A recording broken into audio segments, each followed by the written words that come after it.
Hi everyone, welcome to Thewitchesvoice. I am your Saturday host, Raven Shadowhawk, and this week's topic is cleansing rituals. Now, for this, I am going to discuss and give you examples of how I cleanse people, how I cleanse places, and how I cleanse objects, since those are the three most popular forms of cleansing.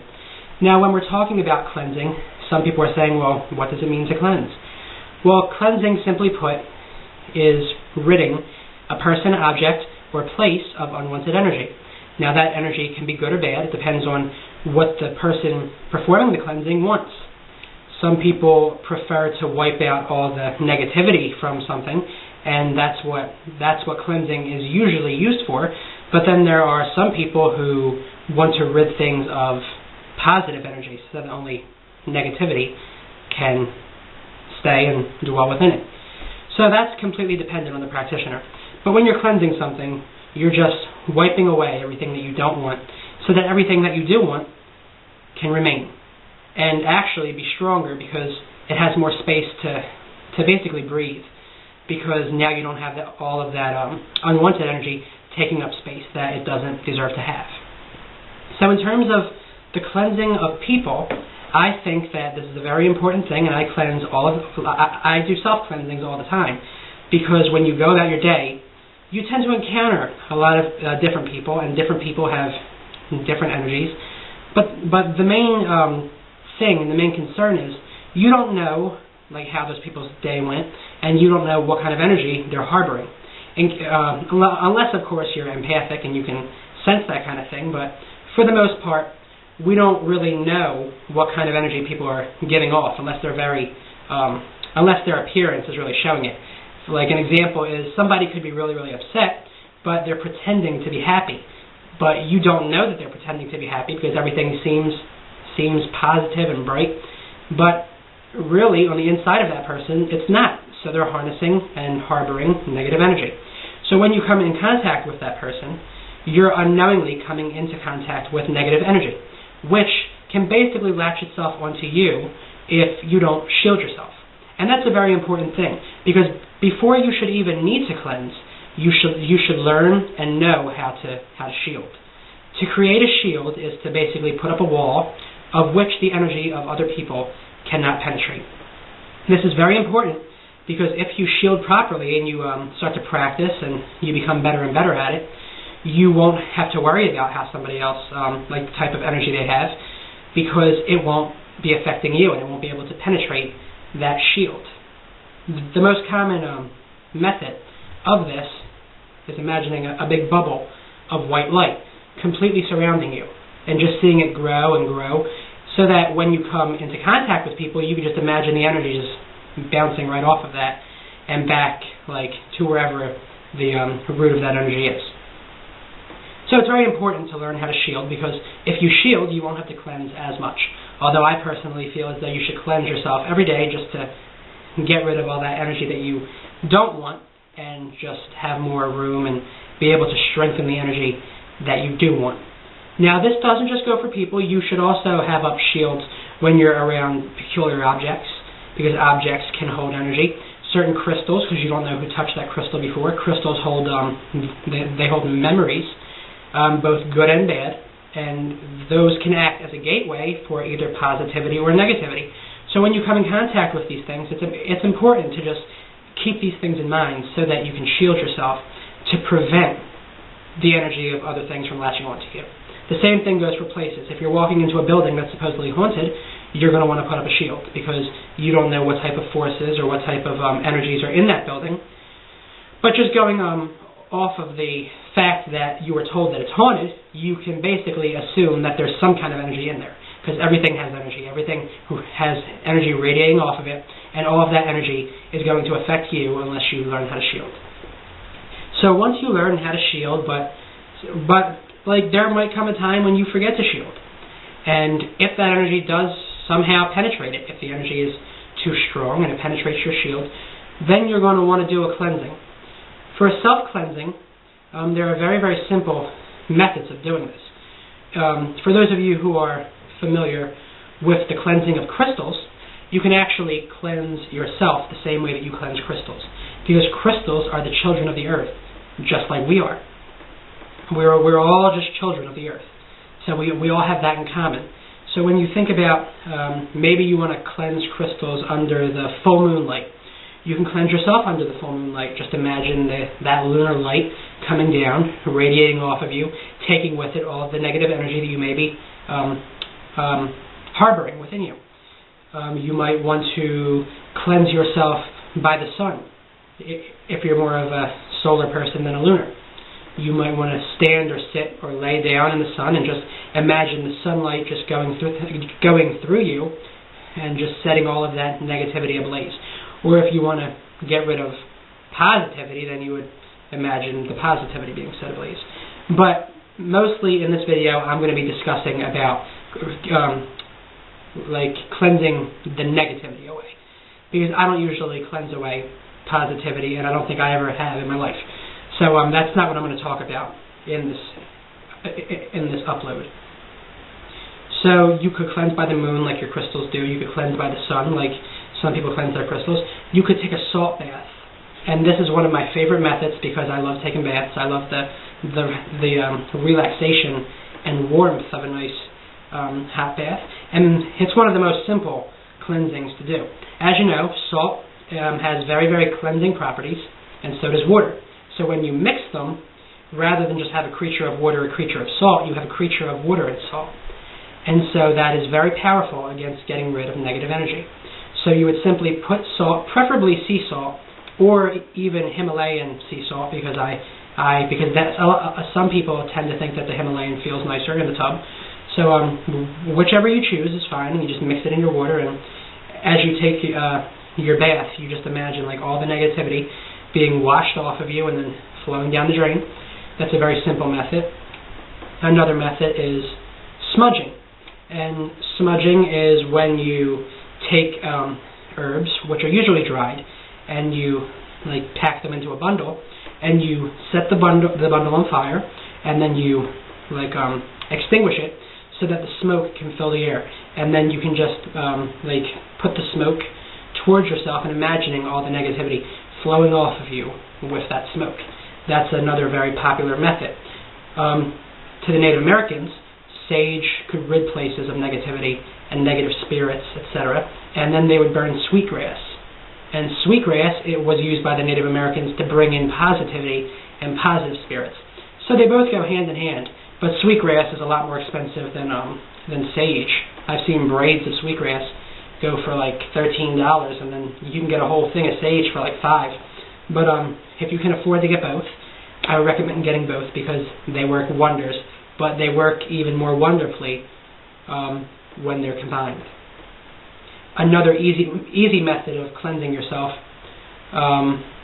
would be, I'm trying to keep my train of thought here because I tend to go off topic. You could actually light a candle and focus on the candle and just imagine all of your negativity being sucked into the light of that candle and then being burned by the candle flame. That's just another way. There's really no set way to cleanse. As long as you're mentally there and you're mentally set on cleansing, there's basically no limit to the amount of ways you can think of to cleanse. It's all about intent. You need the intent and the desire to rid yourself or others or places or things of negativity. As long as the intent is there, then you can manifest that. But you can't really manifest without intent. Intent and manifestation go hand in hand. So those are some of the ways that I prefer. Some of the simple ways, because some people prefer like extravagant ceremonies or spells. But as long as the intent is there, you don't need to get extravagant or anything like that, because it's not necessary. If you want to do it that way, you most certainly could. It's very effective. I do it sometimes, especially on the Sabbats and the Esbats and different festivals and ceremonies that I do throughout the year. And you actually, from doing ceremonies to cleanse, you get a lot of satisfaction from it. Like, you get satisfaction from like all the other ways too, but a lot of people tend to get satisfaction after they do ceremonies because they took the time to do it, and you get to be focused and just center ground, like do all these wonderful things like with your energy that in the end just makes you feel very, very good. So now I'll talk about cleansing places. So when you're cleansing a place or object, it's basically the same exact thing as when you're cleansing yourself, because the methods for cleansing yourself or another person could actually work on places and things too, as long as the intent is there. You need to want it, and then you need to make it happen after you want it. Desire, and then will, and make it happen. Like, you're going to will it into existence. You're going to will that cleansing into existence. You're going to rid yourself of the negative energy. You can never have doubt when you cleanse. If you have doubt, then most likely the cleansing won't be that effective. So you have to know that you can rid yourself of negative energy, because you can. Everybody can. Just make sure that you are energetically and emotionally stable before you do it. But you can do it. So always trust yourself. Never doubt yourself. Trust in your ability to cleanse, because you can. When cleansing spaces, it's just like when you're cleansing yourself, but I'm just going to give you separate methods. One of my favorite methods of cleansing a place is smudging, like I discussed. And then see how you took how I told you that you could take a bath in the salt water to cleanse yourself? Well, you could do the same thing with the space. You would just mix a bowl of water with some salt, and then you would just like sprinkle it around the premises, saying like, negativity out, only positivity can remain. Or, I cleanse and consecrate this place that I now name as sacred space. Something like that, something simple, but as long as the intent is there, then you've got it in the bag. Sometimes when there's a lot of clashing energy in a house, it can be overwhelming. If the house is really, really haunted, it can be overwhelming, and sometimes a simple cleansing won't work, but it's always worth a try. Another favorite, and when you mix the salt in the water and you sprinkle it, that is called asperging.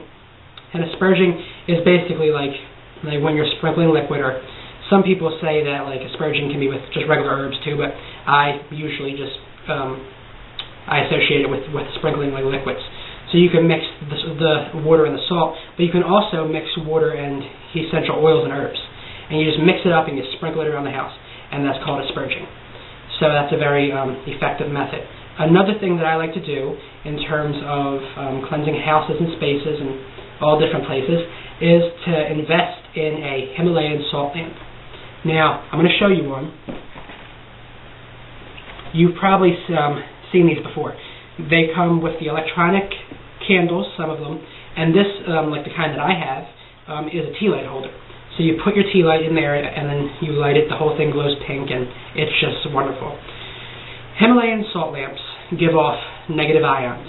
Now, when we're talking about positive and negative ions, basically, like, they're just types of energy, basically, like in the magical, like ideology. Negative ions are given off by natural occurrences, like waves of the ocean, thunderstorms. That's why, like, unless you're scared of like the ocean or you're scared of thunderstorms, like during those times, like you tend to get this overwhelming sense of calm and peace, tranquility, serenity. That's because of those negative ions that they give off. The Himalayan salt lamps give off negative ions.